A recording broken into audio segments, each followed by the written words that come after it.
Production company ஒன்று ஆரம்பித்து நானும் சின்ன சின்னதாக படங்கள்லாம் பண்ணணும்னு பார்த்துருக்கேன். ஒரு 10 கதை வந்தால் அதில் 5 கதை வந்து சூரியன் எழுதிட்டு வராங்க. பிரசாந்த் பாண்டியராஜ் நாளை இயக்குனரில் வந்து ஷார்ட் ஃபிலிம் பண்ணுவான். அதில் நான் ஜூரியாக இருந்தேன். இங்கே உள்ள பசங்க எல்லாருமே நல்ல திறமையான பசங்களாக இருக்கீங்க, யாரும் என்கிட்ட அசிஸ்டண்ட்டாக ஆகணும்னு ஆசைப்பட்டீங்கன்னா என் ஆஃபீஸ்க்கு வந்து என்னை பாருங்கள் அப்படின்னு நான் சொல்லியிருந்தேன். கார் ஏறி நான் ஆஃபீஸ் வர்றதுக்கு முன்னாலேயே என் ஆஃபீஸ்க்கு வந்துட்டேன். யாருமே பண்ண மாட்டேன்னு ஒரு கதை சொன்னாங்கன்னா அந்த கதையை கொண்டுகிட்டு சூரியன்கிட்ட போகலாம் அப்படிங்கிற மாதிரியான ஒரு உறவு முறை ரெண்டுத்துக்குள்ளே இருக்குது. எல்லாருக்கும் வணக்கம். ராஜ்கிரண் சார், சூரியன் தான், ஐஸ்வர்யா லக்ஷ்மி, இந்த படத்தோட director Prashanth and producer Kumar sir, எல்லாருக்கும் வாழ்த்துக்கள். முதல்ல நான் ஒரு 3-4 நாள் முன்னாடி தான் ஆனால் ஃபோன் பண்ணி கூப்பிட்டப்போ தான் இந்த ட்ரைலர் ஃபஸ்ட் டைம் பார்த்தேன். அண்ட் உண்மையிலே நான் இதுக்கு மேலே சொல்கிறதுக்கு ஒன்றும் இல்லை, எல்லாருமே சொல்லிட்டாங்க. ஒரு கமர்ஷியல் ஃபிலிமுக்கான ஒரு ப்ராப்பர் சக்ஸஸ் மீட்டர் என்னவோ அது இந்த ட்ரைலர்லேயே தெரிஞ்சுது. ஸோ இந்த படம் ஆல்ரெடி ஒரு மிகப்பெரிய பிளாக் பஸ்டர் படம்னு நினைக்கிறேன். அண்ட் ரீசெண்டாக இப்போ மக்கள் இந்த லைட் ஹார்ட்டட் ஃபிலிம்ஸுக்கு கொடுக்குற வரவேற்பின் படி பார்க்கும்போதும் இது ஆல்ரெடி ஒரு பிளாக் பஸ்டர் ஃபிலிம் தான். So entire cast and crew and எல்லாருக்குமே ஒரு வாழ்த்துக்கள் தெரிவிச்சுக்கிறேன். அண்ட் சூரியனோட வளர்ச்சி பார்க்கும்போது பிரமிப்பாகவும் இருக்குது. அதே சமயம் இங்கே இருக்கிறவங்க எல்லாருமே சொன்னதில் ஒரு விஷயம் எல்லாரும் காமனாக சொன்னது வந்து சூரியனோட வளர்ச்சி எல்லாருக்குமே ஒரு சந்தோஷத்தை கொடுக்குதுன்னு. அதாவது எந்த ஒரு ஹேட்ரடும் இல்லாமல் ஒருத்தரை அவர் வளர்கிறத பார்த்து ஜெனுவனாக சந்தோஷப்படுறது தான் ஆக்சுவல் வளர்ச்சி நான் நினைக்கிறேன். இப்போது ரீசெண்டாக ஒரு ப்ரொடக்ஷன் கம்பெனி ஒன்று ஆரம்பித்து நானும் சின்ன சின்னதாக படங்கள்லாம் பண்ணணும்னு பார்த்துருக்கேன். ஒரு 10 கதை வந்தால் அதில் 5 கதை வந்து சூரியன் எழுதிட்டு வராங்க. அண்ட் அந்த வளர்ச்சி பயங்கர பெருசாக இருக்குது. அண்ட் இதோடு இல்லாமல் இன்னும் பெரிய பெரிய சக்ஸஸ் வரணும்னு நினைக்கிறேன்னா. அண்ட் தேங்க்யூ, வாழ்த்துக்கள் ஃபார் த டீம். நன்றி. மாமன்னனே இந்த மேடையில் வந்து எங்கள் அன்பான மாமனுக்கு வாழ்த்து சொல்லுமாறு அன்புடன் கேட்டுக்கொள்கிறோம். இயக்குனர் மாரி செல்வராஜையா அவர்கள். எல்லோருக்கும் வணக்கம். சந்தோஷ், தமிழ் சினிமாவோட டான் திங் மியூசிக் சந்தோஷ். ஏன் சொல்கிறேன் அப்படின்னா, முதல்ல ஏன் அவர்கிட்ட இருந்து ஆரம்பிக்குது அப்படின்னா, எல்லா படத்தையும் அவர் சொல்லிடுவார் என்கிட்ட வந்து. டூரிஸ்ட் ஃபேமிலி வந்து ஃபஸ்ட்டு எடுத்தோடனே தலைவா படம் ஹிட்டு அப்படின்னு சொன்னது சந்தோஷம் தான். அதே மாதிரி மாமன் வந்து தலைவா வந்துங்க, மாமன் வந்து கண்டிப்பாக ஒரு முக்கியமான படமாக இருக்கும் அப்படின்னு சொன்னார். அவரை பார்த்து பாசிட்டிவாக இருக்கும். அதனால் அவரை பார்த்த உடனே ஒரு சந்தோஷம் வந்துடுச்சு. எல்லாருக்கும் நன்றி. ரொம்ப சந்தோஷமாக இருக்குது நிகழ்ச்சியில் கலந்துக்கிட்டதில். ஏன்னா சூரியனை பற்றி முதல்ல சொல்லணும். எனக்கும் சூரியனுக்கும் ஒரு எமோஷனலான ஒரு கான்டாக்ட் இருக்குது. 2 பேரும் கிட்டத்தட்ட ஒரே வீட்டிலேருந்து வந்த மாதிரியான ஒரு உணர்ச்சி தான். நிறைய இரவுகள் நான் அசினேட்டராக இந்த காலகட்டத்தில் இருந்து நிறைய இரவுகள் ஒன்றா பேசிகிட்டு இருந்திருக்கோம், சிரிச்சிருக்கோம், விளையாண்டுருக்கோம். அப்போல்லாம் வந்து உண்மையாகவே மனசில் தோணிக்கிட்டே இருக்கும், இந்த மனுஷன் வந்து இவ்வளோ இயல்பாக இருக்கார், இவ்வளோ வாழ்க்கை இருக்குது இவர்கிட்ட. இவர் வந்து அப்போ வந்து சூரியனுக்கு நான் பழக ஆரம்பிக்கும் போது சூரியனுக்கு கொஞ்சம் மோசமான காலகட்டம் தான் நினைக்கிறேன் சினிமாவில். அவர் காமெடினா தொடரலாம், காமெடி ஒர்க் அவுட் ஆகாமல் போன காலகட்டம் மாதிரி பேசிகிட்டு இருப்பாங்க எல்லாரும் பக்கத்தில். அப்போ அவர் வந்து நைட்லாம் உட்காந்து ஒன்றா விளையாடும் போது அவரை பார்த்துக்கிட்டே இருப்போம். அவரோட உடல் மொழி, அவர்கிட்ட இருக்கக்கூடிய அந்த சென்ஸு, கதையை பற்றி பேசும்போது ஒரு சென்ஸு, நிறைய நாள் யோசிச்சுட்டே இருக்கும்போது இவர் வேறு மாதிரி ஒன்று பண்ணால் எப்படி இருக்கும். அப்போ நான் படம் பண்ண ஆரம்பிக்கல, வேறு மாதிரி பண்ணால் எப்படி இருக்கும் அப்படின்னு நாங்கள் எங்கள் ஆஃபீஸுக்கெலாம் பேசிகிட்டு இருப்போம். அது நிகழும், எப்போ நிகழும் இந்த மாதிரி ஆட்கள் கதைக்கு தேவையான, நம்ம கதைக்கு நம்மளோட வாழ்க்கைக்கு நாம் யோசிக்கிற கனவுகளுக்கெல்லாம் தேவையான மனிதர்கள் ரொம்ப சாதாரணமாக அலைஞ்சிக்கிட்டு இருக்காங்க. இவங்க எப்போ ஹீரோ ஆவாங்க அப்படின்னு நம்ம நினைப்போம்ல. இப்போ நான் பெரிய நம்மால் கதையை வச்சுட்டு இருக்கும்போதெல்லாம் ரொம்ப சாதாரண ஒருத்தர் தேவைப்பட்டால் நல்லா இருக்குமேன்னு சொல்லிட்டு அலைஞ்சிட்டு இருப்போம். அவங்களுக்கு மார்க்கெட் இருக்காது, அவங்கள சொன்னாலே ஏற்றுக்க மாட்டாங்க. இவங்க இந்த மாதிரி ஒரு ஆள் ஹீரோ அப்படின்னாலே கதை வந்து டம்மி ஆகிடும். இப்படி இருக்கக்கூடிய காலகட்டத்தில் இவங்க ஹீரோவானால் எப்படி இருக்கும் அப்படின்னு தோணிக்கிட்டே இருக்கும். அது அத்தனையும் சாத்தியமாக்கியிருக்கீங்க இப்போ. ரொம்ப சந்தோஷமாக, ஏன்னா அது ரொம்ப மாதிரி அவ்வளோ பவராக இருக்குது நினைக்கும் போது. நீங்கள் கருடனாக இருக்கட்டும், கொட்டுக்காளியாக இருக்கட்டும், இப்போ அடுத்து மாமனாக இருக்கட்டும், விடுதலையாக இருக்கட்டும், விடுதலை நீங்கள் செலக்ட் ஆன அடுத்த செகண்டே அது நடக்க போகுது அப்படின்னு தெரிஞ்சிருச்சு. அதனால் வந்து சூப்பர்னா நிறைய விஷயம் பேசியிருக்கோம். நிச்சயமாக என்ன சொல்கிறது, எப்படினாலும் சூரியன் இருக்காரா, யாருமே இல்லாத போகும்போது சூரியன் இருக்காரா அப்படின்னு யோசிச்சுட்டு வாழலாம். அப்படி ஒரு கதை எப்படி பார்த்தாலும் சூரியன் இருக்காரு அப்படிங்கிறது நமக்கு வந்து மனசுக்குள்ளே. சூரியன் இருக்காருன்னு ஏன் சொல்கிறேன் அப்படின்னா, நிச்சயமாக நீங்கள் யாருமே பண்ண மாட்டேன்னு ஒரு கதை சொன்னாங்கன்னா அந்த கதையை கொண்டுகிட்டு சூரியன்கிட்ட போகலாம் அப்படிங்கிற மாதிரியான ஒரு உறவு முறை ரெண்டுத்துக்குள்ளே இருக்குது. ரொம்ப நன்றிண்ணே. அப்புறம் வந்து இந்த படத்தோட டைரக்டர் பர்சன் எனக்கு அவர் வந்து ஒன்று சொல்லணும். ஏன்னா ரொம்ப பெரிய விஷயமா நான் பார்க்குறேன். அந்த படத்தோட வெப் சீரிஸோட ஒரு ப்ரெஸ் மீட்டில் அவர் பேசினார். நான் ஒரு பிளாப் டைரக்டரு, விமல் ஒரு பிளாப் ஹீரோ, அப்புறம் வந்து ப்ரொடியூசர் ஒரு பிளாப் ப்ரொடியூசரு, நாங்கள் 3 பேரும் சேர்ந்து ஒன்று பண்ணியிருக்கோம், நீங்கள் வந்து பாருங்களேன் அப்படின்னு ஒரு வார்த்தை சொன்னார்.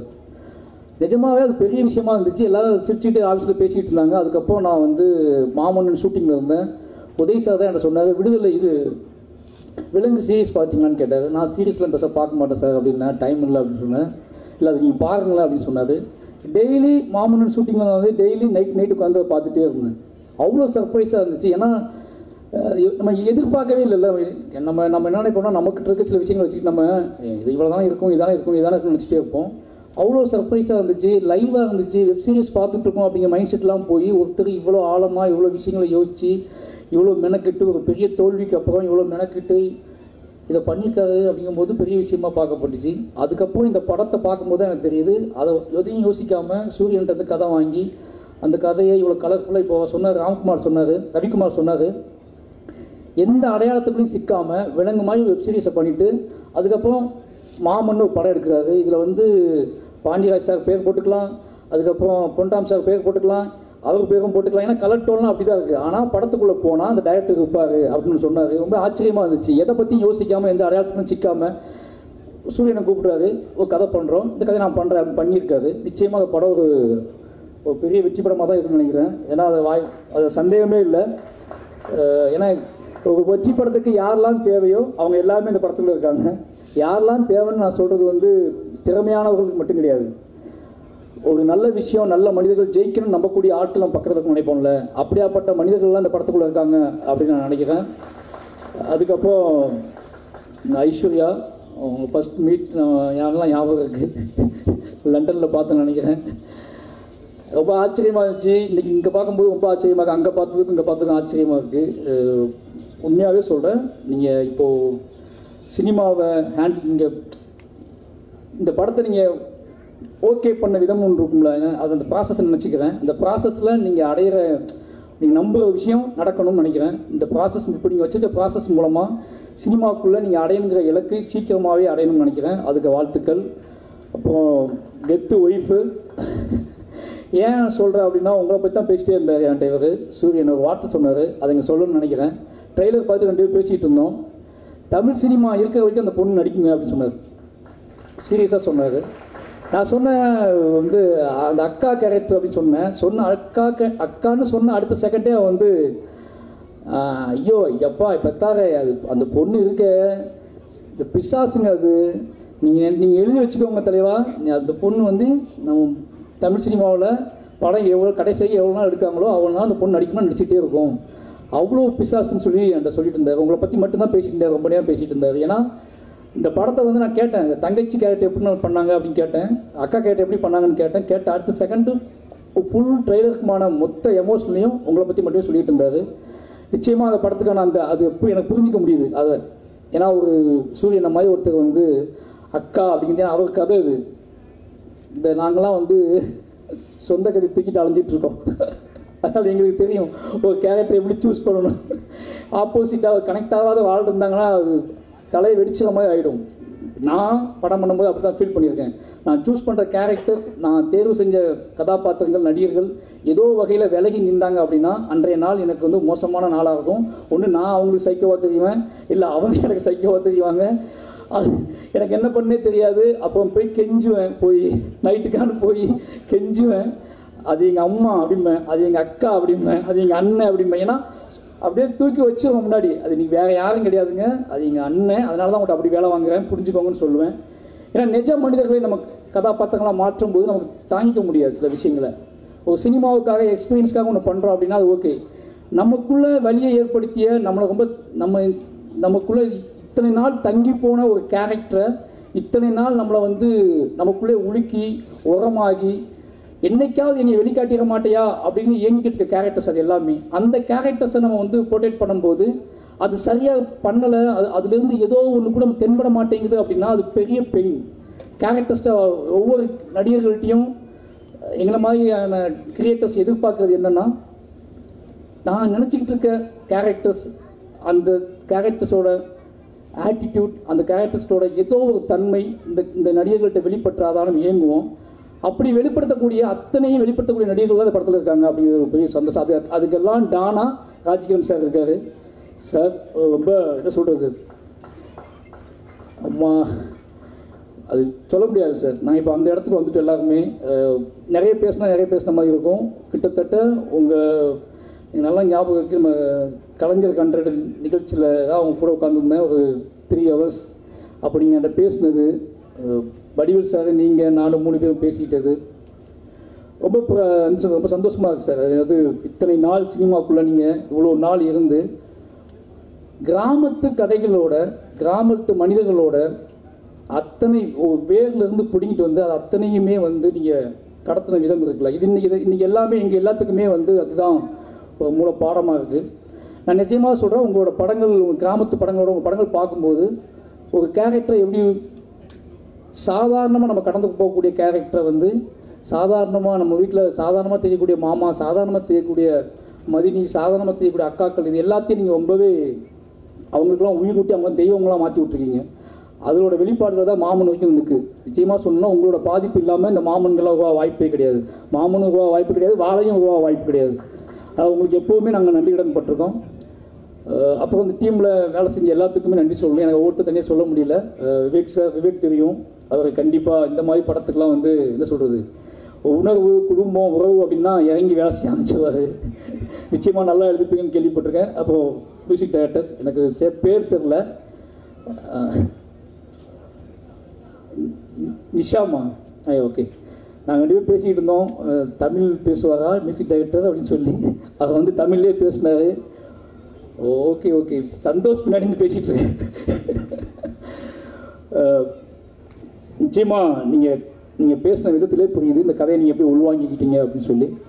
நிச்சயமாக உங்களோட ஒரு பெரிய ஜேர்னி தமிழில் ஸ்டார்ட் ஆகுதுன்னு நினைக்கிறேன். ரொம்ப நன்றி, எல்லாத்துக்குமே ரொம்ப நன்றி. நிச்சயமாக ஒரு முதல்ல சூரியனுக்கு அவர் வந்து அவரே ஒரு தேரை உருவாக்கி, அவருக்குன்னு ஒரு தேரை உருவாக்கி அந்த தேரில் அவரே ஏறி உட்கார்ந்துட்டு அவரே இழுத்துட்டு போயிட்டு இருக்காரு. அதனால் அந்த தேரை யாருமே பிடுங்க முடியாது. வாழ்த்துக்கள்ண்ணா, ரொம்ப நன்றி, தேங்க்யூ. அனைவருக்கும் வணக்கம். அப்பா ராஜ்கிரண் சார் அவர்கள் வணக்கம். என்னுடைய பிரதர் சூரிய அவர்களுக்கு, பிரதர் ஒரு நிமிஷம், எப்படி இப்படி அழகாக இருக்கீங்க, ரொம்ப அழகாக இருக்கீங்க பிரதர், நம்ம ஒன்றா தானே சுற்றணும், ரொம்ப அழகாக இருக்கீங்க, எப்படின்னு தெரில, ஆனால் ரொம்ப சந்தோஷமாக இருக்குது பிரதர். இந்த மாதிரி பார்க்கும்போது பக்கத்தில் ஐஸ்வர்யா எப்படி இருக்காங்களோ அதே மாதிரி நீங்கள் அழகாக இருக்கீங்க. மனசில் ரொம்ப சந்தோஷமாக இருக்குது. இவ்வளோ உயரம்ன்றது சாதாரணமாக கிடைக்காதுங்க, கடுமையாக உழைக்கணும், ரொம்ப ஹார்ட் ஒர்க் பண்ணணும் அப்படின்னு சொல்லுவாங்க. பிரதர் வந்து சீமராஜத்தில் ஒரு 6 பேக் வைக்கணும்னு நினைக்கும் போது அவர் ஒரு 6 மாதம், ஏன்னா பவுட்ரோ இதை எடுத்துகிட்டு நம்ம 6 பேக் வைக்கக்கூடாது, ஒரிஜினலாக ரியலாகவே வைக்கணும்னா ஒரு 6 மாதம் ஆகும் அப்படின்னு ட்ரெயினர் சொன்னார்னு சொல்லி ஒரு 6 மாதம் பயங்கர கஷ்டப்பட்டாப்புல. கிட்டத்தட்ட அந்த கோழியை உப்பு இல்லாமல் சாப்பிடணும்னு நினைக்கிறேன், அவ்வளோ கஷ்டப்பட்டார். 6 மாதம் கஷ்டப்பட்டு போராடி 6 பேக் வச்சாப்புல. ஷூட்டிங்கில் வந்து 6 நிமிஷத்தில் வந்து ஸ்டார்ட் எடுத்துகிட்டு முடிச்சிட்டோம். என் பிரதர் இவ்வளோ தானே ஸ்டார்ட்டாக இல்லை எடுக்கணுமான்னு கேட்டார். இல்லை முடிஞ்சது பிரதர். ஆனால் அந்த படத்தில் அவ்வளோ ஆர்ட் ஒர்க் பண்ணது, 4 ஷாட்டாக இருந்தாலும் 6 ஷாட்டாக அழகாக தெரிஞ்சுது. அன்னைக்கு உழைச்சார், அவ்வளோ கஷ்டப்பட்டார். அப்போ தான் முடிவு பண்ண இவர் ஹீரோவாக இருக்கான தகுதியான ஆள் அப்படின்னு மாதிரி. அதே மாதிரி விடுதலையில் 7-8 தையல் நினைக்கிறேன், நான் வந்து கண் பாப்பில் அப்பப்போ வந்து அந்த தையல் வந்து சாதாரண தையல், ஒவ்வொரு தையல்லையும் உங்களோட வாழ்க்கை ஒரு படிக்கட்டு உயரம் அதில் தெரிஞ்சது. இன்றைக்கி மாமனில் வந்து நிற்கிறாருன்னா அந்த உயர்வுக்கும் இறைவன் கண்டிப்பாக ஒரு பலன் கண்டிப்பாக கொடுப்பான். அதேமாதிரி தாய்மாமன் உறவு நம்ம ஊரில் சொல்லிட்டு இருப்போம். ஒரு தாய்மாமன் உறவு வந்து சாதாரண விஷயம் கிடையாது. அப்பா அம்மாவுக்கு அடுத்த ஒரு முக்கியமான உறவுனா தாய்மாமன் உறவு தான். அது யாரும் சந்திக்காமல் வந்தில்லை.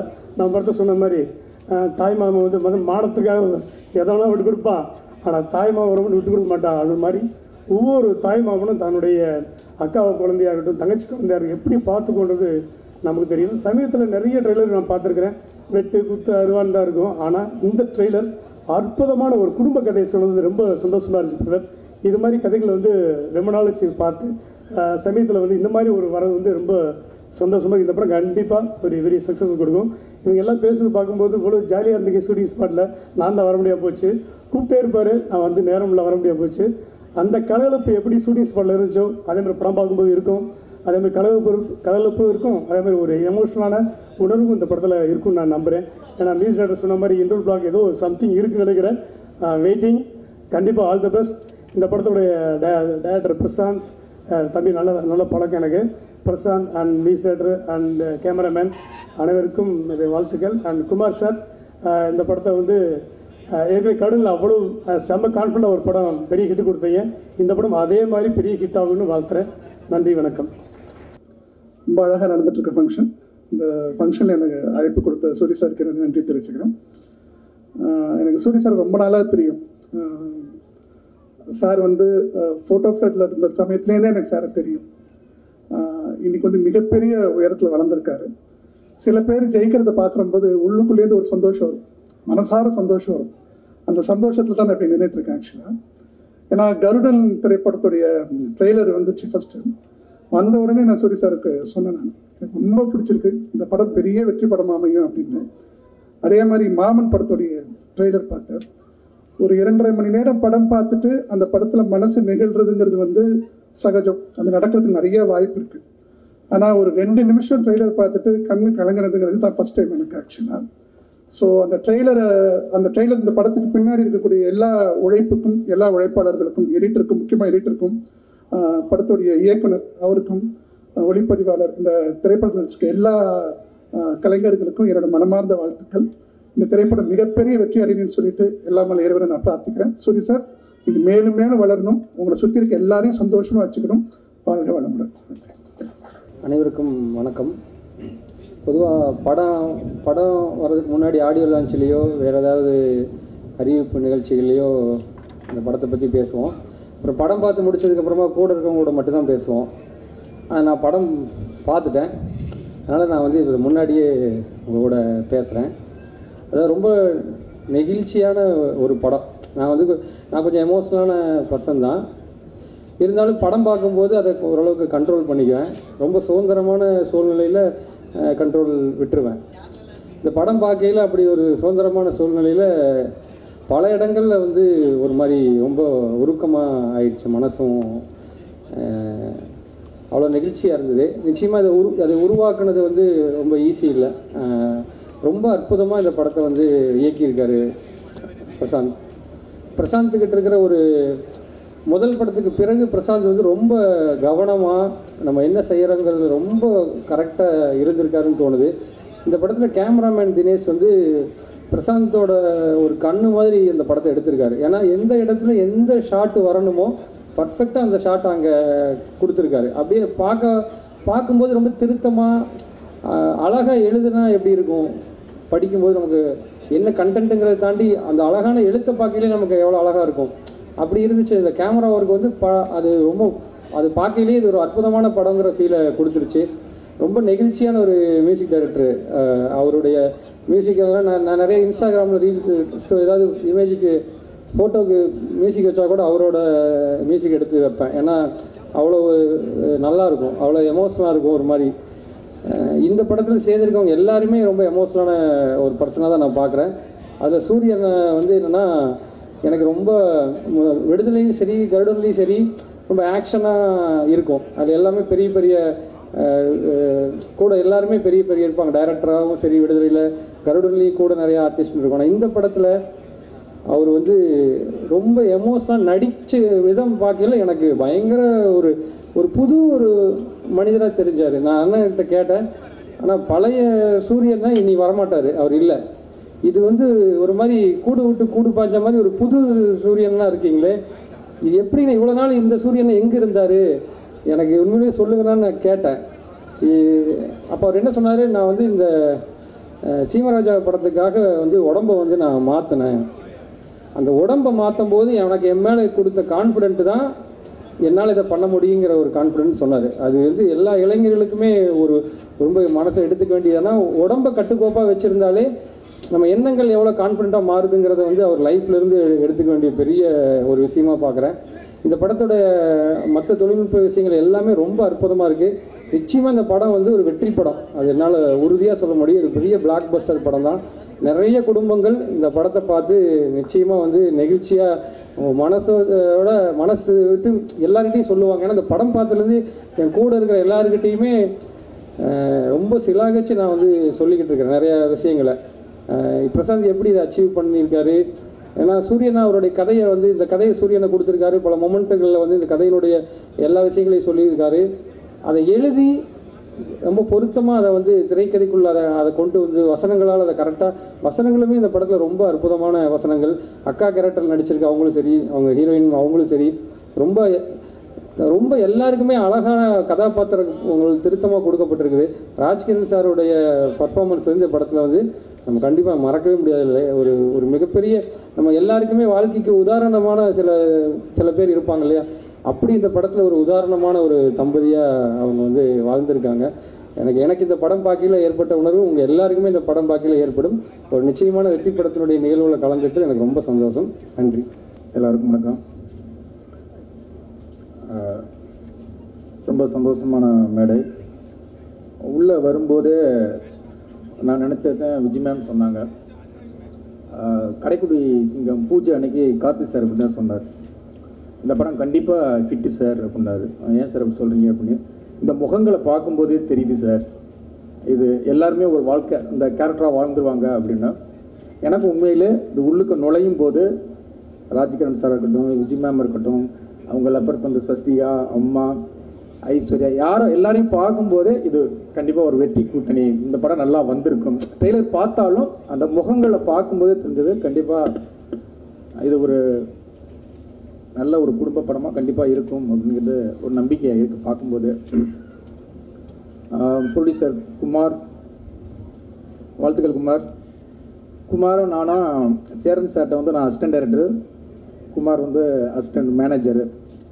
குமாரை வந்து மறக்க முடியாது ரெண்டு விஷயம். ஒன்று, ஒரு நாள் எனக்கு டேரக்டர்கிட்ட என்னை பற்றி பயங்கரமாக போட்டு கொடுத்துட்டாப்புல, எழுதி வச்சு என்னென்னலாம் நான் பண்ணுறேன் அப்படின்னு சொல்லி வாட்ச் காமிச்சிட்டாப்புல. இன்னொன்று, ஐயப்பன் கோயிலுக்கு நான் போயிருந்தேன், எங்கள் அம்மா தவறிட்டாங்க. அப்போ நான் வந்து எனக்கு முதல் ஃபோன் வந்து குமார் தான். அதனால் எங்கள் அம்மாவை நினைக்கும் போதெல்லாம் குமார், அந்த இறப்பு நினைக்கும் போதெல்லாம் குமார் ஞாபகம் வரும். அந்த குமார் இன்னைக்கு வந்து ஒரு லார்க் ஸ்டுடியோஸ்னு ஆரம்பித்து இவ்வளோ பெரிய வளர்ச்சியாக இருக்கும்போது ரொம்ப சந்தோஷமாக இருக்குது. எனக்கு ஒரு படம் கொடுக்குமார். அடுத்து எங்கள் சிசிப்பில் பிரசாந்த் பாண்டியராஜ், அதுக்கு ஒரு கதை சொல்லுவான். கேட்டிங்கன்னா ஒரு கதை சொல்லுவான். பிரசாந்த் வந்து நான் இங்கே ஃபஸ்ட்டு மீட் பண்ணேன் அப்படின்னா, நாளை இயக்குனரில் வந்து ஷார்ட் ஃபிலிம் பண்ணுவான், அதில் நான் ஜூரியாக இருந்தேன். அப்போ அந்த ஃபங்க்ஷன் முடிஞ்சதுக்கப்புறம் நான் மேடையில் பேசும்போது ஒரு மரியாதைக்கு பேசினேன். இங்கே உள்ள பசங்க எல்லாருமே நல்லா திறமையான பசங்களாக இருக்கீங்க, யாரும் என்கிட்ட அசிஸ்டண்டாக ஆகணும்னு ஆசைப்பட்டீங்கன்னா என் ஆஃபீஸ்க்கு வந்து என்னை பாருங்கள் அப்படின்னு நான் சொல்லியிருந்தேன். சொல்லிவிட்டு நான் கார் ஏறி நான் ஆஃபீஸ் வர்றதுக்கு முன்னாலேயே என் ஆஃபீஸ்க்கு வந்துட்டான் இவனும் பிரவீன் சேர்ந்து 2 பேர். இப்போ தாண்டா சொல்லிட்டு வந்தேன் அப்படின்னு. இல்லை சார், ஏற்கனவே நான் உங்களை ஃபாலோ பண்ணிக்கிட்டு இருந்தேன், நீங்கள் இப்படி ஒரு ஹிண்டு கொடுத்ததுனால வந்துட்டீங்க சார் அப்படின்னா. அன்னையிலேருந்து என் கூடவே இன்னைக்கு வரைக்கும் ஒரு ட்ராவல் பண்ணக்கூடிய ஒரு சில விஷயங்கள் வந்து பிரசாந்த் நான் ஓப்பனாக பேசுவேன். அவனும் என்கிட்ட வந்து சிரிச்சுக்கிட்டே நான் பண்ணுறது எல்லாத்தையுமே அவன் சொல்லிவிடுவான். சில பேர் அசிஸ்டண்ட்டுக்கு யோசிப்பாங்கள்ல டேரக்டர் சொல்கிறதுக்கு, அவன் சிரிச்சுக்கிட்டே எல்லாத்தையுமே சொல்லிடுவான். இன்னொன்று மறக்க முடியாத விஷயம் பிரசாந்த்கிட்ட என்ன அப்படின்னா, எல்லாருக்குமே ஒரு இது இருக்கும். இப்போ எங்கள் சேர்மன் சார் ஆஃபீஸில் வந்து அவர் இந்த மேலே ஏறி அந்த மாடிக்கு போகிறதே அது ஒரு ஸ்டைலாக இருக்கும். எல்லாருக்கும் ஒரு ஆசை வரும், நம்மளும் ஒரு டைரக்ட் ஆகணும், அதே மாதிரி ஏறி அசிஸ்டண்ட்கிட்ட பேசிக்கிட்டே மேலே போகணும் அப்படின்னு ஒரு ஆசை வரும். எனக்கு இப்படி ஒரு ஆசை இருந்தது. இப்போ ஆஃபீஸோட எங்கள் டேரக்டர் மாதிரி தான் போட்டிங்கன்னு வச்சுக்கோங்க. ஆனால் அவர் சேரில் உட்காந்து பார்த்து அந்த ரோலிங் சேரில் உட்காந்து ஆட்டணும் அப்படின்னு நான் நினச்சி பார்த்ததே கிடையாது. இப்போ பிரசாந்த் என் சேரில் அதே மாதிரி நான் சேர் போட்டு உட்காந்து போது அதில் உட்காந்து ஆட்டியிருக்கான். ஆஃபீஸ் பாய் பார்த்துட்டான். நிஜமா அவன் பார்த்த உடனே, இல்லைடா இந்த மாதிரிலாம் நம்ம பண்ணாம தாண்டா நம்ம அந்த மாதிரி ஆவோம் அப்படின்னா. இப்போ ரோலிங் சேர் ஆஃபீஸில் போட்டிருக்கடா தெரில, 2 ரோலிங் சேர் போட்டிருக்கானா. விலங்குன்னு ஒரு படம் ஹிட் கொடுத்துட்டான், அது வெப் சீரிஸ். நான்லாம் 11 படம் பண்ணிட்டேன். லோகேஷ் உங்களுக்கு ஆஃபீஸ் இங்கே சென்னையில் இருக்குங்களா, உங்கள் சொந்த ஊரில் இருக்கலாம்? அவனுக்கு ஆஃபீஸ் திருச்சியில் இருக்கு. எல்லாரையும் திருச்சிக்கு வாங்கடான்ட்டான். இந்த படம் இன்னும் பெரிய லெவலில் கிட்டா போது எங்கே ஆஃபீஸ் போட போறேன்னு சத்தியமாக தெரியல. அடுத்து எல்லாருமே எங்கடா போட போற? அப்படி பக்கா பிளானிங்கான ஒரு ஆள் அவன். எனக்கு ஒரு சந்தோஷம் என்ன, பார்த்துக்கிட்டு ஒரு கை குழந்தை இருந்தது. நான் ஜேபி சார் உங்களை பற்றி பெருமையாக பேசிகிட்டு இருக்கும்போது, பரவாயில்லையே இந்த கை குழந்தைங்க சின்ன கேரக்டர்லாம் விட்டுருவாங்க, இந்த மாதிரி ஆடியோ லான்ச்சுக்கெலாம் கூப்பிடாமல் விட்டுருவாங்க. நான் குமார்கிட்ட பெருமையாக இது ட்ரெய்லரில் வர்ற குழந்தை தானே அப்படின்னு. ஆமாம் அப்படின்னாப்புல. பரவாயில்லையே அதெல்லாம் அந்த குழந்தையும் பிரசாந்த் குழந்தை தான் அப்படின்னா. அப்படியா? ஏன்னா அந்த லட்டுன்னு சொல்கிறவன் பிரசாந்துடைய குழந்தை. அதில் வருது தெரியுமா கை குழந்தை, அதுவும் அவன் குழந்தையா. படம் எடுத்துக்கிட்டு இருக்கும்போது கன்சீவாக இருந்திருக்காங்க. அது குழந்தை பிறக்கிறதுக்கு 20 நாள் ஆகுமா. அந்த 20 நாள் ஷெட்யூல் வந்து பிரேக் பண்ணி போயிட்டான். இந்த குழந்தை தான் எடுக்கணும்னு அவன் முடிவு பண்ணிட்டான். அப்படி ஒரு பிளானிங்கான பக்கா பிளான் பண்ணி சூரிய இன்னைக்கு மதியம் சூரியன்ட்ட பேசிக்கிட்டு இருக்கும்போது எப்படி அண்ணா நீங்களாம் பரவாயில்லண்ணா உங்கள் ஹஸ்பண்டு அப்படின்னா ஒரு ட்ரெய்லர் கொண்டு வந்தான் சூரிய. டப்புன்னு தெரியல, என் படத்தில் இதுலேருந்தே வந்தோடனே சார் ஃபஸ்ட்டு உங்கள்கிட்ட தான். ஏன்னா அந்த படத்தில் ஒர்க் பண்ணுற கேமராமேன், எடிட்ரு எல்லாமே ஒரு தம்பியை மாதிரி என் ஆஃபீஸ் போடுவாங்க. என் எடிட்டர்கிட்ட போய் எனக்கே தெரியாமல் என் படத்தை போட்டு காமின்னு கேட்பாங்க. அவன் காமிக்க மாட்டான், திட்டி வரணும். என்ன பண்ணுவாங்க, 2 சீனு ஒரு ட்ரெய்லர் ஏதாவது ஒன்று எடுத்து வந்து என்கிட்ட போட்டு காமிச்சு எனக்கிட்ட இருந்து ஏதாவது போட்டு காமிப்பான். அந்த மாதிரி ஒரு ட்ரெய்லர் போட்டு காமிச்சான். ட்ரெய்லர் போட்டு காமிச்சா எல்லோரும் என்ன கேட்பாங்க, சார் சிஜி பண்ணல, டைட்டில் நல்ல மியூசிக் ரெஃபரன்ஸ் ரூமில் போகும்போதே சொல்கிறான், சார் பசங்க 2லேருந்து கொஞ்சம் சீன் இருக்கும், கடைக்குட்டி சிங்கத்துலேருந்து கொஞ்சம் ரெஃபரன்ஸ் இருக்கும், நம்ம வீட்டு பிள்ளையிலேருந்து கொஞ்சம் ரெஃபரன்ஸ் இருக்கும் அப்படின்னா. அது பிரச்சனை இல்லைடா, நம்ம இங்கிலீஷ் படம் கொரியன் படத்துலேருந்து சுட்டாத்தான் அதை சுடுறது, இது நம்ம மக்கள் வாழ்க்கையிலேருந்து நானே சுட்டுக்கிட்டு தான் இருக்கேன், அதில் சுடுறது ஒன்றும் பிரச்சனை இல்லைடா அப்படின்னா. எனக்கு அதுக்கப்புறம் தான் பயம் வந்துச்சு. சரி ஏதோ நம்ம சென்டிமெண்ட்டு மக்கள் வாழ்க்கை அதுன்னு எடுத்துக்கிட்டு பொழைச்சிக்கிட்டு இருக்கோம், இவன் அதுக்கும் போட்டியாக வந்துருவானோ, முன்னால் பாண்டியராஜனை சேர்த்தது மாதிரி சென்டிமெண்ட்டுக்கும் வந்துருவானோ அப்படிங்கிற ஒரு சின்ன பயம் இருக்கு. சந்தோஷம் சொன்னது மாதிரி இந்த படம் வந்து சந்தோஷம் எனக்கு தான் ஃபோன் அடிச்சாப்புல. படம் பார்த்து வெளில வந்துட்டு சூரிக்கு ஃபஸ்ட் அடிச்சுட்டு 2வது ஃபோன் எனக்கு அடிச்சாப்புல. டூரிஸ்ட் ஃபேமிலி பார்த்துட்டு இதே மாதிரி தான் அடிச்சாப்புல. பிரதர் படம் பயங்கரமாக இருக்குது பிரதர், சூப்பராக இருக்குது அப்படின்னு டூரிஸ்ட் ஃபேமிலி சொன்னாப்புல. அதே மாதிரி இப்போ மாமன் வந்து எனக்கு டூரிஸ்ட் ஃபேமிலியை விட இந்த படம் ரொம்ப பிடிச்சிருக்கு அப்படின்னாப்புல. கண்டிப்பாக சந்தோஷ் சொல்கிற ஒவ்வொரு படமும் அது கண்டிப்பாக அது ஹிட் படமாக அமையும். இந்த படமும் மிகப்பெரிய ஹிட் அமையும். ஏன்னா எனக்கு வந்து ஒரு ஃபைட்டு போட்டு காமிச்சான், ஃபைட் மாஸ்டர் சூப்பராக பண்ணியிருந்தாரு. 2 சாங்கு, ட்ரெய்லர், சில சீன்லாம் போட்டு காமிச்சான். பார்க்கும்போதே அது அந்த நம்பிக்கையில் தான் நான் சொல்கிறேன், இது வந்து கடைக்குட்டி சிங்கம் பார்த்த அந்த ஃபீல் இருக்குது அப்படின்னா. ஏன்னா ராஜ்கிரண் சார் இருக்கிறாரு. ஒவ்வொரு முகங்களையும் பார்க்கும்போதுமே அவ்வளோ சந்தோஷமாக இருந்தது. சூர்யா பார்க்க ரொம்ப ரொம்ப சந்தோஷம். சூரி எனக்கு கேடி பிளாக் விளையாடினங்களில் தான் சூரியன் நானும் ஃபஸ்ட்டு சந்திக்கிறோம். ஒரு சும்மா ஊரில் போய் ஒரு சின்ன பூஜை போட்டு போடலாம் அப்படின்னு சிவா, விமல், நான் ப்ரொடியூசர் மட்டும்தான் போனோம். அதுக்கு அந்த விமல் கார்லேருந்து சூரியன் இறங்குறாப்புல. அப்போ வந்து சூரியன் நான் சொல்லவே இல்லை, அப்போ கேரக்டர் பேசக்கூட இல்லை, விமல் சிவா தான் அப்படின்னு பேசினா என்ன சூரிய வந்திருக்காப்புல அப்படின்னா, அண்ணா நம்மளும் இந்த படத்தில் இருக்கோம்னா. சூர்யா அதுக்கு முன்னால் சுசீந்திரன் ஆஃபீஸில் 2 தடவை மட்டும் தான் பார்த்துருந்தேன். அப்படின்னா எனக்கும் சூரிய மைண்டுக்குள்ளே இருந்தாப்புல, ஆனால் நான் சொல்லவே இல்லை. ஆனால் அவராகவே வந்துட்டார். அப்போ நான் ஒரு ஃபோட்டோ ஷூட் பண்ணுறேன், அப்போ ட்ரெஸ்ஸும் எடுத்து வந்தாப்புல. அவன் விமல் சொல்லியிருக்காப்புல, ஆனால் நமக்கு ஒரு 4 ட்ரெஸ் இருக்குண்ணே, வரும்போது அள்ளிட்டு வந்துட்டேன் அப்படின்னு. அந்த கான்ஃபிடென்ட் இருக்குல்ல, எனக்கு ஒரு கோபம் கூட வரல. அப்போ சூரியன் அந்த ஃபோட்டோ ஷூட்டில் சேர்த்து நான் எடுக்கிறேன்.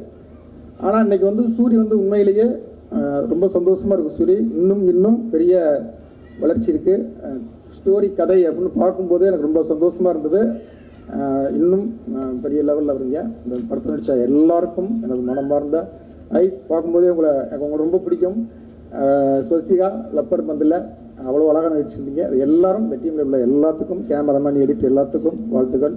இது மிகப்பெரிய வெற்றி. இந்த இடத்துல தான் கருடன் சக்ஸஸ் மீட் கொண்டாடிங்க. நானும் வந்திருந்தேன். இங்கே வந்திருந்த எல்லாரும் கண்டிப்பாக வருவோம். இந்த படத்தில் எனக்கு அவ்வளோ நம்பிக்கை இருக்குது. வாழ்த்துக்கள். நன்றி.